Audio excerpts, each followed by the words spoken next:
नमस्कार दोस्तों, आपके अपने YouTube चैनल पर स्वागत है। जैसा कि आप सबको पता होगा दोस्तों, लॉकडाउन की स्थिति होने के बाद मैं रेगुलर क्लास 10वीं बोर्ड का वीडियो अपडेट कर रहा हूं। गणित के वे वीडियो अपडेट कर रहा हूं जो काफ़ी महत्वपूर्ण रहेंगे बोर्ड एग्ज़ाम की दृष्टि से। तो दोस्तों, अगर आप हमारे वीडियो से काफ़ी सहमत है तो आप हमारे वीडियो को ज़्यादा से ज़्यादा शेयर करें, आपके मित्रों तक पहुँचा दीजिएगा। और अगर आप पहले बार हमारे YouTube चैनल को देख रहे हैं तो इस YouTube चैनल की जल्दी से सदस्यता यानी सब्सक्राइब करके बेल आइकन ऑल को इम्प्रेस जरूर कर लीजिएगा। इससे क्या होगा, हम जितने वीडियो अपडेट करेंगे उन सब का नोटिफिकेशन तुरंत मिल जाएगा। जैसा कि दोस्तों आज के इस टॉपिक में हम लेकर आगे प्रश्नमाला 3.1 संबंधित महत्वपूर्ण प्रश्न। तो यहाँ पर 3.1 जो प्रश्नावली है उसका जो पहला प्रश्न दे रखा वो मैं हल करना बताऊंगा, लेकिन पहले पूरे प्रश्न की कॉपी जरूर कर लीजिएगा। जैसा कि दोस्तों आप सबके पास कॉपी और किताबें तो होगी, लेकिन यहाँ पर मैं एक बार फिर से बता रहा हूँ, आप मेरे साथ साथ हल करते चले, बहुत ही इंपॉर्टेंट रहेगा। निम्न द्विघात बहुपद के शून्याक ज्ञात करो और शून्याकों की सत्यता की जांच करो। यानी आपको एक बहुपद समीकरण दे रखा है और उसके आपको शून्याक ज्ञात करना है और उस बहुपद समीकरण की सत्यता की भी ज्ञात करनी है। तो साथियों, अगर एग्जाम में ऐसा प्रश्न आता तो कैसे हल करेंगे? सबसे पहले साथियों हमें ये प्रश्न दे रखा है तो इसको मैं इक्वेशन नंबर 1 दे देता हूँ, यानी समीकरण नंबर मैंने इसमें 1 दे दिया। ठीक है, सबसे पहले यहाँ पर जो इंपॉर्टेंट बात आ रही है वो आ रही है द्विघात बहुपद। तो आपको ये ध्यान रहना चाहिए कि द्विघात बहुपद होता क्या है। तो हम सबसे पहले स्टेप नंबर 1 लिखेंगे। तो यहाँ लिखा मैंने स्टेप नंबर 1। ठीक है, और अपन स्टेप नंबर 1 में लिखेंगे हम जानते हैं कि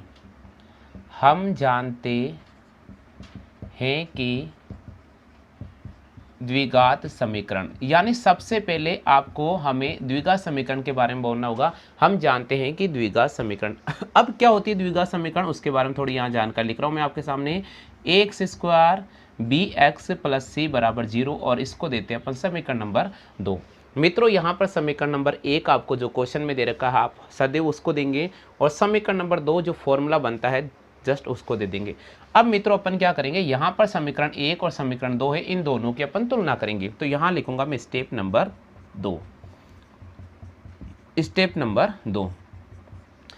नंबर 2 है, हम लिखेंगे समीकरण 1 वे समीकरण 2 की तुलना करने पर। समीकरण 1 वे समीकरण 2 की तुलना करने पर।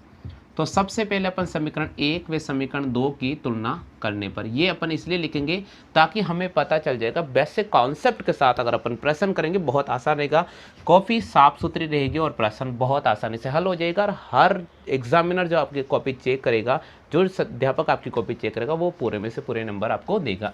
तो हमने यहाँ तुलना की तो इसलिए फॉर्मूले को सदैव ऊपर लिखना है। तो यहाँ फॉर्मूला मैंने ऊपर लिखा और इसके नीचे जो आपको समीकरण 1 है वो लिख देना है। तो यहाँ लिखा मैंने 4x² और प्लस हमने लिखा 8x, और लेकिन सी की वैल्यू कुछ भी नहीं है तो आप 0 लिख दीजिएगा। दोनों समीकरण को लिखने के बाद इसको कॉमन समीकरण आप समीकरण नंबर 3 दे दीजिएगा। सबसे पहले यहाँ तक मैं पूरा बेसिक कॉन्सेप्ट के साथ आपको हर चीज़ में रिवाइज करा देता हूँ ताकि इसको मिटाकर मैं अगला स्टेप लूँगा तो वो बहुत क्लियर हो जाएगा आपका। देखिए साथियों, आपको जो प्रश्न दे रखा है वह ये दे रखा है कि निम्न द्विघात बहुपद के शून्याक ज्ञात करने हैं और आपको शून्याकों की सत्यता की जांच भी करनी है। मित्रों, अगर एग्जाम में इस प्रकार का प्रश्न आता है तो हम उसे कैसे हल करेंगे? सबसे पहले अपन ने लिखा समीकरण 1। यहाँ समीकरण 1 दे रखा है 4x² प्लस 8x, यानी इसको समीकरण 1 दे दिया क्योंकि हमें प्रश्न दे रखा है। हमें इसको हल करना है तो हम लिखेंगे स्टेप नंबर 1 और यहाँ लिखेंगे हम जानते हैं कि द्विघात समीकरण, और द्विघात समीकरण का फॉर्मूला होता है x² plus bx plus c बराबर 0। इसको समीकरण नंबर 2 देना है। अब साथियों समीकरण 1 और समीकरण 2 की अपन तुलना करेंगे। तो समीकरण 1 और समीकरण 2 की तुलना करेंगे तो हमारे पास लिखा हुआ x² plus bx plus c, ये तो समीकरण 2 मेन फॉर्मूला है और इसके नीचे मैंने इस इक्वेशन को लिखी। इन दोनों की तुलना करने पर हमें एक चीज़ नजर आएगा। देखिए मित्रों, यहाँ पर x² है और यहाँ पर भी x² है, तो यहाँ पर a है और यहाँ पर 4 है, तो यहाँ से a का मान आ जाएगा 4। इसी प्रकार यहाँ भी x है और यहाँ पर भी x है, यहाँ b है और यहाँ पर 8 है, तो b का मान हमारे पास आ जाएगा 8 और c का मान हमारे पास आ जाएगा 0 और इसको अपन दे देंगे समीकरण नंबर 4। आगे सभी को जल्दी से आप यहाँ तक कॉपी कर लीजिएगा, बिल्कुल आपके सामने क्लियर हो जाएगा। स्टेप नंबर 3 को हल करेंगे और यहाँ मैं दे रहा हूँ स्टेप नंबर 3।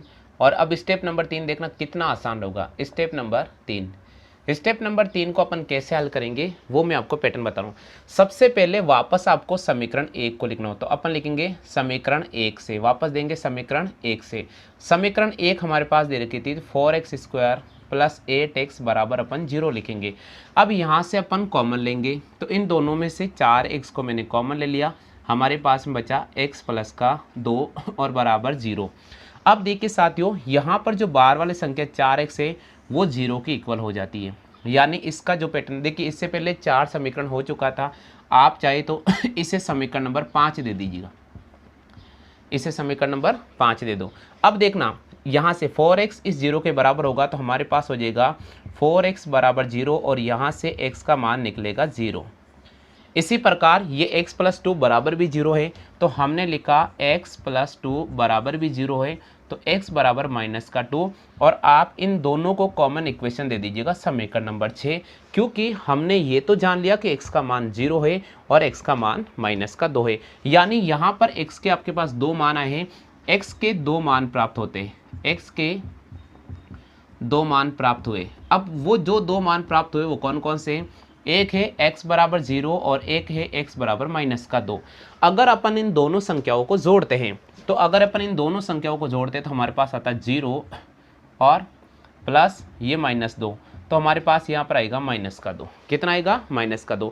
और अगर अपन दोनों संख्याओं को गुणा करते हैं तो हमारे पास हो जाएगा, दोनों संख्याओं को गुणा करने पर 0 और माइनस 2 हमारे पास आ जाएगा 0।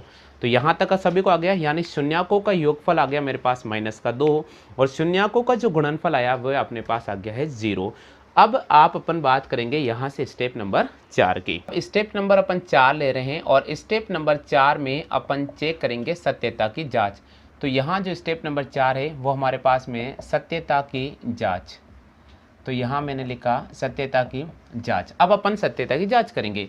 मित्रों देखिए, आपको मैं वापस थोड़ा समीकरण 2 पर लेकर जा रहा हूँ, तो मैंने लिखा समीकरण 2 से, क्योंकि समीकरण 2 फॉर्मूला था इसलिए मैं समीकरण 2 यहाँ लिखूंगा x² plus bx plus c बराबर 0। अब देखना मित्रों, आपको 2 फॉर्मूले याद करने होंगे यहाँ पर। शून्यकों का योगफल, एक आता है शून्यकों का योगफल। देखिए साथियों, बहुत इंपॉर्टेंट है, बहुत, हमें टेंशन नहीं लेना है, हमें घबराना नहीं है। मैथमेटिक्स को आप कभी भी टेंशन में नहीं पड़े, आप बिल्कुल कूल माइंड होकर पढ़े, सब कुछ क्लियर हो जाता है। यहाँ पर लिखा मैंने शून्यकों का योगफल, आपको डरना नहीं है। आपको यहाँ पर इसके नीचे 1 नंबर लिखना है, इसके नीचे 2 नंबर लिखना है और इसके नीचे 3 नंबर लिखना है। शून्यकों का योगफल का मतलब है कि आप पहली और दूसरी संख्याओं को जोड़ना जा रहे हो। तो आप कैसे हल करोगे? देखिए साथियों, ये पहली संख्या है और ये दूसरी संख्या है, तो इन दोनों में से a बड़ा है या 2 बड़ा है?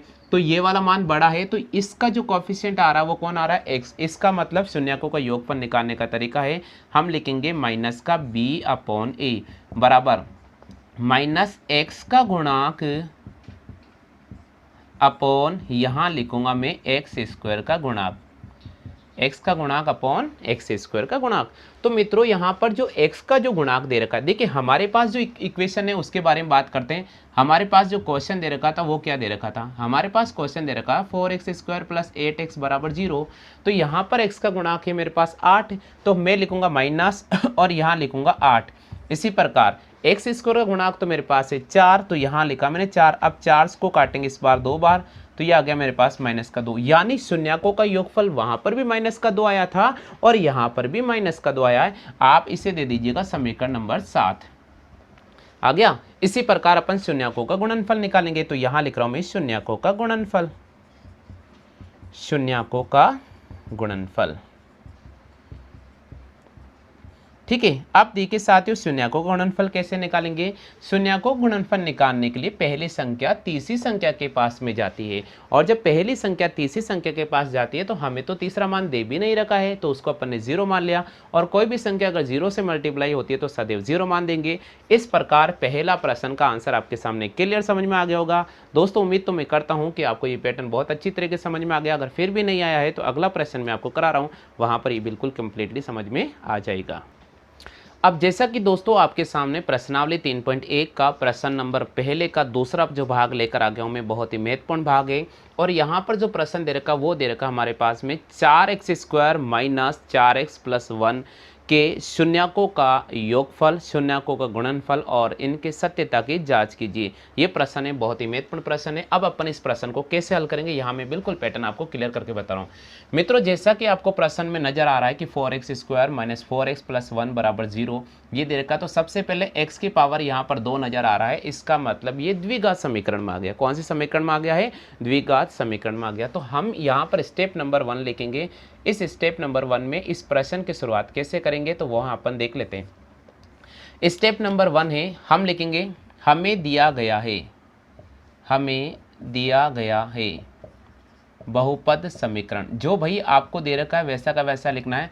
हमें दिया गया है बहुपद समीकरण। अब भैया बहुपद समीकरण क्या दे रखा है? हमने लिखा 4x स्क्वायर माइनस का 4x और प्लस का 1 बराबर 0 और भाई इसको अपन इक्वेशन नंबर 1 दे देते हैं। आगे सभी साथियों सभी को समझ में। अब अपन बात करेंगे स्टेप नंबर 2 की। तो अब मैंने लिखा स्टेप नंबर 2। अब स्टेप नंबर 2 यहाँ पर मैंने लिखा बहुपद समीकरण। तो अपन अब लिखेंगे हम जानते हैं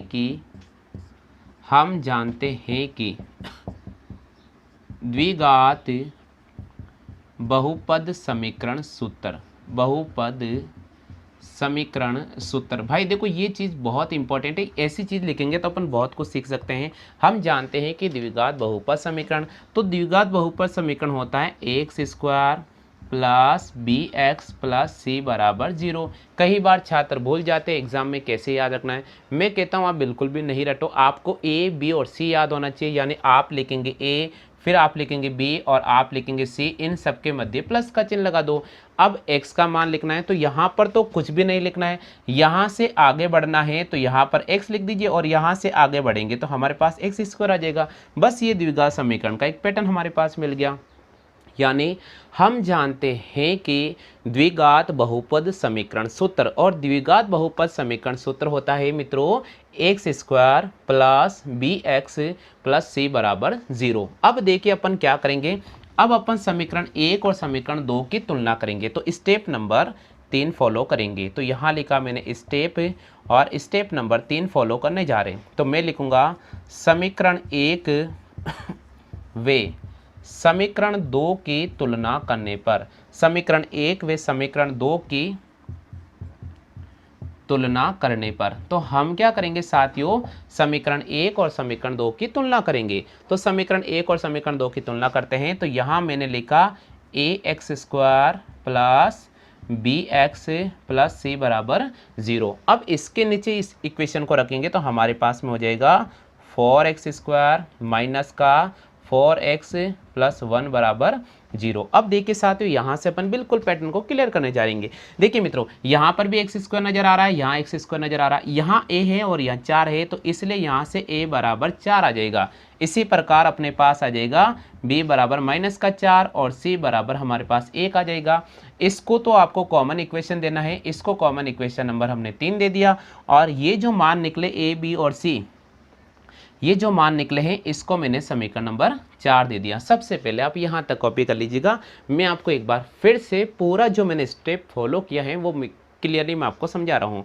साथियों यहाँ पर जैसा कि स्क्रीन पर बिल्कुल आपको नज़र आ रहा है, ऐसे प्रश्नों को कैसे हल करते हैं मैं बहुत ही आसान तरीके से, बहुत ही अच्छे माध्यम से आपको समझा रहा हूँ, ताकि हर जो भी विद्यार्थी है, चाहे वे गणित से कितना भी डरता हो या गणित में कितना भी होशियार हो, उन सबको ये प्रश्न और वीडियो बहुत अच्छी तरह से समझ में आ जाएगा। इन स्टेप को फॉलो करेंगे और जैसे अपन इन स्टेप को फॉलो करते हैं सारे के सारे कंडीशंस और क्लियर हो जाएगी। जैसा कि साथियों यहाँ पर स्टेप नंबर 1 की अगर अपन बात करते हैं तो स्टेप नंबर 1 दे रखा है हमें दिया गया है बहुपद समीकरण, और बहुपद समीकरण हमारे पास दे रखा 4x स्क्वायर माइनस का 4x प्लस 1 बराबर 0। इसको समीकरण नंबर 1 दे देते हैं। अब देखना साथियों अपन यहाँ पर स्टेप नंबर 2 को फॉलो करेंगे। स्टेप नंबर 2 दे रखा है हम जानते हैं कि द्विघात समीकरण सूत्र, यानी हमें द्विघात समीकरण सूत्र है उसके बारे में डिफाइन करना पड़ेगा। तो यहाँ मैंने लिखा आपके सामने ax square plus bx plus C बराबर 0। अब अपन स्टेप नंबर 3 फॉलो करेंगे। स्टेप नंबर 3 क्या कहता है, समीकरण 1 में समीकरण 2 की तुलना करने पर। साथियों हम समीकरण 1 और समीकरण 2 की तुलना करेंगे। तो समीकरण 1 और समीकरण 2 की तुलना करेंगे तो हमारे पास में आ रहा है मित्रों A X square plus B X plus C बराबर 0। हमने इन दोनों की तुलना की तो यहाँ पर भी एक्स स्क्वायर नजर आ रहा है, यहाँ एक्स स्क्वायर नजर आ रहा है, तो यहाँ ए का मान कितना हो गया 4 हो गया, देखो प्लस का चिन्ह आ रहा है। इसी प्रकार यहाँ पर भी एक्स है और यहाँ पर भी एक्स है, तो बी का मान -4 और सी का मान मेरे पास कितना आ गया 1 आ गया। आगे सभी को अब इसी प्रकार अपन स्टेप नंबर 4 लेकर आएंगे। स्टेप नंबर 4 में सब कुछ क्लियर हो जाएगा। अब साथियों अपन स्टेप नंबर 4 लेकर आ रहे हैं, तो स्टेप नंबर 4 क्या है इसके बारे में आपको बिल्कुल कंप्लीटली सेक्शन बता दूं। स्टेप नंबर 4 वापस अपन लिखेंगे समीकरण 1 से। स्टेप नंबर 4 लिखने के बाद अपन लिखेंगे समीकरण 1 से। समीकरण 1 हमारे पास दे रखा है 4x स्क्वायर माइनस का 4x प्लस 1 बराबर 0। साथियों अपन इसके गुणनखंड करते हैं, तो चलिए मित्रों अपन इसके एक बार गुणनखंड कर लेते हैं, वहाँ से हमारे पास क्लियर हो जाएगा कि देखिए साथियों गुणनखंड करने का बहुत आसान तरीका है। सबसे पहली संख्या यहाँ पर 1 आ रही है और अंतिम संख्या यहाँ पर सबसे पहली संख्या 4 है और अंतिम संख्या 1 है, तो हमने इन दोनों को गुणा किया और यहाँ पर आ गया मेरे पास 4, यानी दो संख्याओं को गुणा करने पर 4 आ गया। अब ऐसी कौन सी दो संख्या जिनको गुणा करने पर तो 4 आ जाता है, जोड़ने घटाने पर भी 4 आना चाहिए, तो हम लिखेंगे -2 गुणा -2। देखो -2 और -2 को गुणा करते हैं तो प्लस का 4 आता है और जब जोड़ते हैं तो -4 आता है, इसलिए मैंने ये पैटर्न उठा लिया है। तो यहाँ पर देखिए कैसे हल करेंगे, इसको मैं लिखूँगा 4x स्क्वायर माइनस का 2x माइनस का 2x और प्लस 1 बराबर 0। यहाँ से अपन 2x कॉमन ले लेंगे, तो 2x अगर कॉमन लेंगे तो हमारे पास हो जाएगा 2x माइनस का 1। इसी प्रकार साथियों यहाँ से अगर मैं माइनस का 1 कॉमन लेता हूँ तो मेरे पास आता है 2x और माइनस का 1। ठीक है, अब देखिए साथियों इस पहली वाली डिजिट और इस डिजिट को यानी बार वाली संख्या और यहाँ पर बार वाली संख्या को अपन एक साथ लिखेंगे, तो हम लिखेंगे 2x माइनस का 1 बराबर 0। ठीक है, और इसी प्रकार अंदर वाली संख्या को दोनों को एक साथ लिखेंगे 2x माइनस 1 बराबर 0। अब हम क्या करेंगे, इस एक को इधर शिफ्ट करेंगे तो हमारे पास में हो जाएगा 2x बराबर 1। देखो साथियों अपन ने एक को यहाँ शिफ्ट किया तो माइनस था तो प्लस हो गया, इसी प्रकार इस वाले एक को यहाँ शिफ्ट करेंगे हमारे पास में आ जाएगा 2x बराबर 1। तो हमारे पास यहाँ से 1/2 1/2 मान प्राप्त हो जाएंगे, यानी यहाँ पर जो हमें द्विघात समीकरण दे रखे हैं उसके जो दो शून्यक हमें मिले हैं उन दोनों शून्यकों का मान धनात्मक है और दोनों शून्यकों का जो मान है वे 1/2 और 1/2 है। ठीक है, तो आपको ये स्टेप नंबर 4 अच्छी तरह समझ में आ गया होगा, लेकिन फिर भी वापस मैं एक बार आपको पूरा का पूरा एक्सप्लेन करके बता रहा हूँ। सबसे पहले साथियों यहाँ लिखा गया 4x स्क्वायर और यहाँ लिखा गया प्लस का 1। हमने इन दोनों संख्याओं को एक साथ लिया है तो इन दोनों को गुणा किया, मेरे पास आ गया 4 गुणा 1 बराबर 4। हमने अब 4 कौन कौन से पार्ट में आता है, 1 × 4 में आता है और 2 गुणा 2 में आता है, लेकिन साथियों 4 और 1 को जोड़ते तो 5 हो जाता है, 4 में से 1 घटाते तो 3 हो जाता है, इसलिए अपन इस पेयर को नहीं लेंगे, हम इस ग्रुप को उठा लेंगे क्योंकि यहाँ पर 2 और 2 4 होने की संभावना, यह चिन्ह माइनस है इसलिए इन दोनों का आगे मैंने माइनस का चिन्ह लगा दिया है। 4x स्क्वायर, यहाँ से इस पहली वाली संख्या को यहाँ लिखा माइनस का 2x और दूसरे वाली संख्या को यहाँ लिखा माइनस का 2x और प्लस का 1। इन दोनों में से मैंने यहाँ पर 2x कॉमन ले लिया तो यहाँ आ गया 2x माइनस का 1, यहाँ पर माइनस का 1 कॉमन लेना है तो 2x और माइनस का 1। अगर मैं इसको अंदर मल्टीप्लाई करता हूँ तो ये माइनस का 2x आ जाएगा और ये प्लस हो जाएगा। ठीक है, अब बाहर वाली संख्याओं को ले लेंगे 2x माइनस का 1 बराबर 0 और अंदर वाले ग्रुप को ले लेंगे 2x माइनस का 1। हमने इस एक को यहाँ शिफ्ट किया, इस एक को यहाँ शिफ्ट किया तो हमारे पास आ गया 2x बराबर 1, 2x बराबर 1, x का मान निकाला, हमारे पास 1/2 और 1/2 आ गया। अगर मैं इन दोनों को जोड़ लेता हूँ तो मेरे पास आता है 1, यानी शून्यकों का जो योगफल है वो 1 प्राप्त होगा। आगे सभी को आप जल्दी से कॉपी कर लीजिए यहाँ तक। साथियों अपन यहाँ पर आगे करेंगे, अब देखिए शून्यकों का योग करेंगे तो हम करेंगे शून्यकों का योग। ठीक है, ये चलेगा साथियों स्टेप नंबर 5 में, तो यहाँ लिखा मैंने स्टेप नंबर 5 और स्टेप नंबर 5 में स्टेप को फॉलो करेंगे। यहाँ लिखा शून्यकों का योग। अब शून्यकों का योग करेंगे तो हम 1/2 और 1/2 को जोड़ेंगे तो हमारे पास 1 आ जाएगा। दूसरे केस में आ जाएगा शून्यकों का गुणनफल, तो यहाँ लिखूँगा मैं शून्यकों का गुणनफल, बिल्कुल शून्यकों का गुणनफल। गुणनफल ज्ञात करने के लिए इन दोनों को गुणा करेंगे हम, हमारे पास में आ रहा है 1/4 आ गया।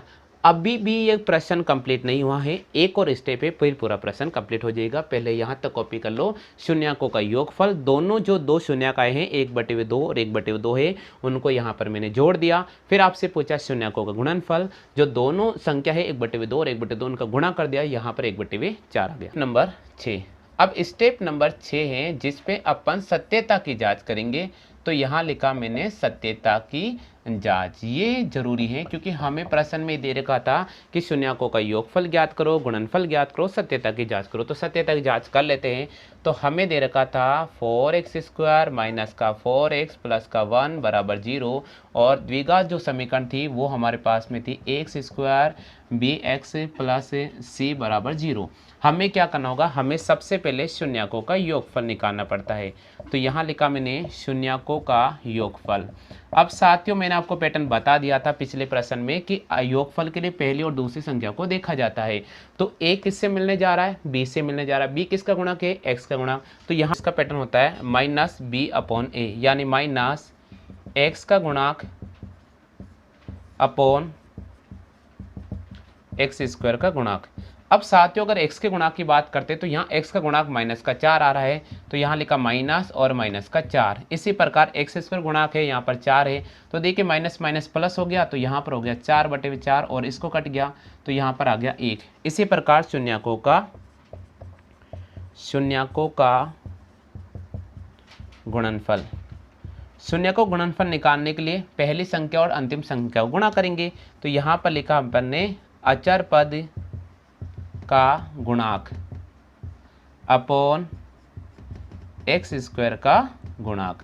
तो साथियों यहाँ पर अचर पद है हमारे पास में 1, तो यहाँ लिखा मैंने 1 और x² गुणांक है 4, तो ये आ गया अपने पास में 1/4। तो यहाँ से बिल्कुल उपरोक्त समीकरण से भी सिद्ध हो गया था, और यहाँ से भी एक बार हमने फॉर्मूले से भी डायरेक्टली पैटर्न करके सिद्ध करके बता दिया है कि जो दिया गया समीकरण है वो एक प्रकार से बहुपद समीकरण है, और इसकी सत्यता भी हमारे पास में जाँच हो गई है। तो द्विघात समीकरण की हमने सत्यता की जाँच कर ली है, और द्विघात समीकरण को हल कैसे करते हैं वो पैटर्न मैंने कंप्लीटली आपको समझा दिया है। शून्यकों का गुणनफल मैंने सिखाया, शून्यकों का योगफल कैसे ज्ञात करते हैं वो सिखाया। अगर दोस्तों आपको हमारी ये दी गई जानकारी अच्छी लगती है तो हमारे चैनल को आप शेयर कर सकते हैं। अगर आप हमारे चैनल पर नए नए जुड़े हो तो हमारे चैनल को सब्सक्राइब करके बेल आइकन को प्रेस कर लेना और पे क्लिक कर लेना। आज के लिए बस इतना ही साथियों।